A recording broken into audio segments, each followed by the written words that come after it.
CM Siddaramaiah DK ಶಿವಕುಮಾರ್ಗೆ Kharge ಒಗ್ಗಟ್ಟಿನ ಪಾಠ. ಇಬ್ಬರು ನಾಯಕರು ಒಂದೇ ದಿಕ್ಕಿನಲ್ಲಿ ಸಾಗದಿದ್ರೆ ನಮಗೆ ಕಷ್ಟ ಅಂದಿದ್ದೇಕೆ? ಮುಂದಿನ ಸಿಎಂ ಕೂಗಿಗೆ ಬಿಜೆಪಿ ನಾಯಕರು ತುಪ್ಪ ಸುರಿದ್ರ? ವಿಪಕ್ಷಗಳ ಆಟಕ್ಕೆ ಡಿಕೆ ಕೊಟ್ಟಂತ ತಿರುಗೇಟಾದ್ರೂ ಏನು? ಇದೆಲ್ಲವನ್ನ ನೋಡೋಣ ಕೈ ಕದನ ನ್ಯೂಸ್ ಟಾಪ್ನಲ್ಲಿ. ಕಾಂಗ್ರೆಸ್ ಮನೆಯಲ್ಲಿ ಸಿಎಂ ಹುದ್ದೆ ಹಾಗೂ ಕೆಪಿಸಿಸಿ ಅಧ್ಯಕ್ಷ ಸ್ಥಾನಕ್ಕಾಗಿ ಇನ್ನಿಲ್ಲದಂತೆ ಪೈಪೋಟಿ ನಡೆಯುತ್ತಿದೆ. ವಿವಿಧ ಗುಂಪುಗಳ ಲಾಬಿ ಮಧ್ಯೆ ಎಐಸಿಸಿ ಅಧ್ಯಕ್ಷ ಮಲ್ಲಿಕಾರ್ಜುನ್ ಖರ್ಗೆ ಸಿಎಂ ಸಿದ್ದರಾಮಯ್ಯ ಹಾಗೂ ಡಿಸಿಎಂ ಕೆಪಿಸಿಸಿ ಅಧ್ಯಕ್ಷ ಡಿಕೆ ಶಿವಕುಮಾರ್ಗೆ ಒಗ್ಗಟ್ಟಿನ ಪಾಠ ಮಾಡಿದ್ದಾರೆ. ಬಹಿರಂಗ ವೇದಿಕೆಯಲ್ಲೇ ಇಬ್ಬರಿಗೂ ವಿರುದ್ಧ ದಿಕ್ಕಿನಲ್ಲಿ ಹೋಗದಂತೆ ಸಲಹೆ ನೀಡಿದ್ದಾರೆ.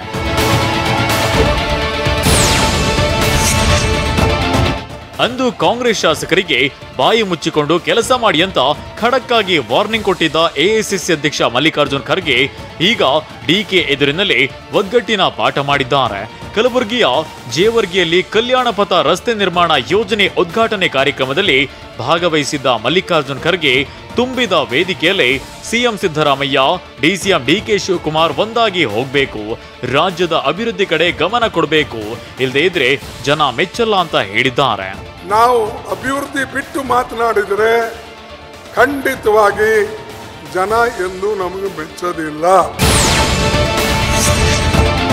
ಇಬ್ಬರು ಒಂದಾಗಿ ಹೋಗಬೇಕೆಂದು ಸಲಹೆ ನೀಡಿದ ಮಲ್ಲಿಕಾರ್ಜುನ್ ಖರ್ಗೆ, ಸಿದ್ದರಾಮಯ್ಯ ಮತ್ತು ಡಿಕೆ ಒಂದಾಗಿ ಹೋದ್ರೆ ಕೆಲಸವಾಗುತ್ತೆ, ಇಬ್ಬರು ವಿರುದ್ಧ ದಿಕ್ಕಿಗೆ ಹೋದ್ರೆ ನಮಗೂ ಕಷ್ಟ ಅಂತ ಹೇಳಿದ್ದಾರೆ. ಸಿದ್ದರಾಮಯ್ಯ ಇಬ್ಬರು ಸೇರಿದ್ರೆ ನಮ್ ಕೆಲಸ ಆಗ್ತದೆ, ಇಲ್ಲದ್ರೆ ಹಿಂಗಾದ್ರೆ ಕಷ್ಟ.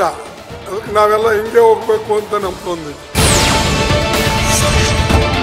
ಮಲ್ಲಿಕಾರ್ಜುನ್ ಖರ್ಗೆ ಸಿಎಂ ಸಿದ್ದರಾಮಯ್ಯ ಅವರ ಬಜೆಟ್ಗೆ ಮೆಚ್ಚುಗೆ ಸೂಚಿಸಿದ್ರು. ಹಣಕಾಸು ಸಚಿವರಾಗಿ 16 ಬಾರಿ ಬಜೆಟ್ ಮಂಡಿಸಿದ್ದು ಬಹುಶಃ ಮುಖ್ಯಮಂತ್ರಿ ಸಿದ್ದರಾಮಯ್ಯ ದಾಖಲೆ. ಸಿದ್ದರಾಮಯ್ಯ ದಲಿತರು, ದೀನ ದಲಿತರು ಮತ್ತು ಎಲ್ಲಾ ವರ್ಗದ ಜನರ ಅಭಿವೃದ್ಧಿಗಾಗಿ ಕೆಲಸ ಮಾಡ್ತಾರೆ. ಅದೇ ರೀತಿ ಡಿಕೆ ಶಿವಕುಮಾರ್ ಕೆಪಿಸಿಸಿ ಅಧ್ಯಕ್ಷರಾಗಿ ಮತ್ತು ಡಿಸಿಎಂ ಆಗಿ ಉತ್ತಮ ಕೆಲಸವನ್ನ ಮಾಡ್ತಿದ್ದಾರೆ. ಇಬ್ಬರು ಸಮರ್ಥ ಮತ್ತು ಬದ್ಧ ನಾಯಕರು ಅಂತ ಖರ್ಗೆ ಶ್ಲಾಘಿಸಿದ್ದಾರೆ. ನಮ್ಮ ಕಾಂಗ್ರೆಸ್ ಪಕ್ಷದ ಅಧ್ಯಕ್ಷರಾಗಿ ಪಕ್ಷಕ್ಕೆ, ಸರ್ಕಾರಕ್ಕೆ, ಜನರಿಗೆ ಸೇವೆ ಮಾಡಿಕೊಂಡು ದುಡ್ಕೊಂಡು ಬಂದಿದ್ದಾರೆ. ನಾನು ಅವರಿಗೂ ಹಾಗೂ ಸಿದ್ದರಾಮಯ್ಯನವರಿಗೂ ನನ್ನ ವತಿಯಿಂದ, ನಿಮ್ಮ ವತಿಯಿಂದ ಅಭಿನಂದಿಸ್ತೇನೆ. ಖರ್ಗೆ ಆಡಿದ ಈ ಮಾತು, ಮಾಡಿದ ಪಾಠ ದೊಡ್ಡ ಸಂಚಲನ ಎಬ್ಬಿಸಿದೆ. ಹೊಸ ಚರ್ಚೆ ಹುಟ್ಟುಹಾಕಿದೆ. ಯಾಕಂದ್ರೆ ಕಾಂಗ್ರೆಸ್ ಮನೆಯಲ್ಲಿ ನಡೆಯುತ್ತಿರೋ ಪಟ್ಟದ ಆಟ, ಸಿದ್ದರಾಮಯ್ಯ ಮತ್ತು ಡಿಕೆ ಬಣದ ನಾಯಕರು ತೆರೆಮರೆಯಲ್ಲಿ ಹೂಡುತ್ತಿರುವ ದಾಳ ಗುಟ್ಟಾಗಿಯೇ ಉಳಿದಿಲ್ಲ. ಖರ್ಗೆ ವಾರ್ನಿಂಗ್ ಕೊಟ್ಟ ಮೇಲೂ ನಾಯಕರ ಮಾತಿನ ವರಸೆ ನಿಂತಿಲ್ಲ. ಇದನ್ನೇ ಬಂಡವಾಳ ಮಾಡಿಕೊಂಡಿದ್ದ ಬಿಜೆಪಿ ಶಾಸಕ ಸುನೀಲ್ ಕುಮಾರ್ ಸದನದಲ್ಲಿ ಸಿಎಂ ಬದಲಾವಣೆ ಚರ್ಚೆ ಬಗ್ಗೆ ಸರ್ಕಾರಕ್ಕೆ ಕುಟುಕಿದ್ದಾರೆ. ಬಜೆಟ್ ಬಳಿಕ ಕರಿಮಣಿ ಮಾಲೀಕ ಯಾರು ಅಂತ ವ್ಯಂಗ್ಯವಾಡಿದ್ರು.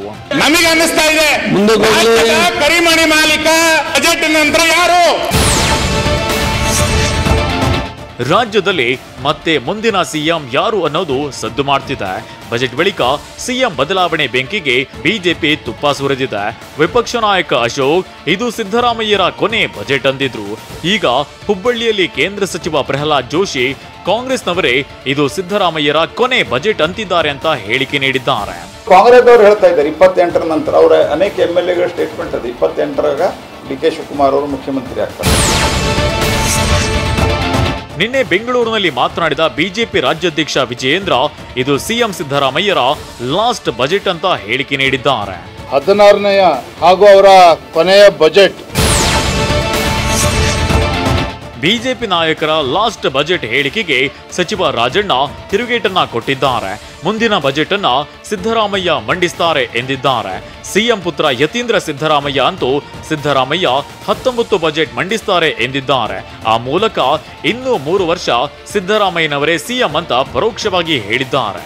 ಅವ್ರು ಇನ್ನೂ 5 ವರ್ಷ ಇರ್ತಾರೆ ಅನ್ನೋದು ನಮ್ಮೆಲ್ಲರ ನಂಬಿಕೆ. ಯಾಕೆಂತಂದರೆ ಹೈಕಮಾಂಡ್ ಅವ್ರು ಸಂಪೂರ್ಣವಾಗಿ ಬೆಂಬಲವಾಗಿ ನಿಂತಿದ್ದಾರೆ. ಶಾಸಕರು ಕೂಡ ನಾವು ಮುಖ್ಯಮಂತ್ರಿಗಳ ಪರವಾಗಿದ್ದೀವಿ ಅಂತ ಹೇಳ್ತಾರೆ. ಸೊ ಹಾಗಾಗಿ 19 ಬಜೆಟ್ಗಳು ಕೂಡ ಮಂಡಿಸ್ತಾರೆ ಅನ್ನೋ ಆಶಯ ಇದೆ. ಒಂದ್ ಕಡೆ ಬಿಜೆಪಿ ನಾಯಕರು ಇದು ಸಿಎಂ ಸಿದ್ದರಾಮಯ್ಯ ಅವರ ಲಾಸ್ಟ್ ಬಜೆಟ್ ಅಂತಿದ್ದಾರೆ. ಆದ್ರೆ ಇದೇ ಮಾತಿಗೆ ಡಿಸಿಎಂ ಡಿಕೆ ಶಿವಕುಮಾರ್ ಕೊಟ್ಟಿರುವ ಉತ್ತರದ ದಾಟಿಯೇ ಬೇರೆ ಇದೆ. ಮುಂದಿನ ಬಾರಿ ಸಿದ್ದರಾಮಯ್ಯ ಬಜೆಟ್ ಮಂಡಿಸ್ತಾರಾ ಇಲ್ವಾ ಅನ್ನೋ ಪ್ರಶ್ನೆಗೆ ಡಿಸಿಎಂ ಸಿಎಂ ಇದ್ದಾರೆ ನಡೀರಿ ಅಂತ ಗುಡುಗಿದ್ದಾರೆ. ಮುಂದಿನ ಬಜೆಟ್ ಯಾರು ಮಂಡನೆ ಮಾಡ್ತಾರೆ ಸರ್? ಯಾರು ಮುಂದಿನ ವರ್ಷದ ಬಜೆಟ್ ಯಾರು ಮಂಡನೆ ಮಾಡ್ತಾರೆ? ಒಳ್ಳೆ ಕತೆ, ಸಿದ್ದರಾಮಯ್ಯನವರು ಚೀಫ್ ಮಿನಿಸ್ಟರ್ ಇದ್ದಾರೆ.